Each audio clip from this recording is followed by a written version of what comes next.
korang malas nak workout, mari sini saya tunjuk 3 exercise yang boleh target semua masa.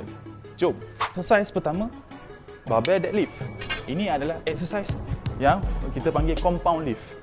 Dia activate banyak masa dalam satu pergerakan. Antara dia masa glutes kita, perut kita dan kaki kita serta lower back kita.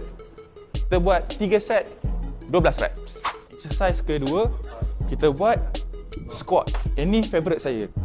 Squat ni exercise antara yang terpenting sekali. Alright, masa yang kita akan engage adalah kaki kita, quads, hamstring dan abs. Kita buat 3 set 12 reps.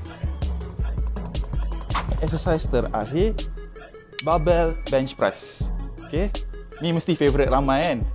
So ini target dia untuk keseluruhan dada kita. Okay, nak chest besar, buat ni. Buat 4 set 15 rep. Senang kan? Kalau malas lagi, saya dah tak boleh bantu dah. Ini je yang paling senang kita boleh buat. Alright, nak tahu lebih? Follow dan komen.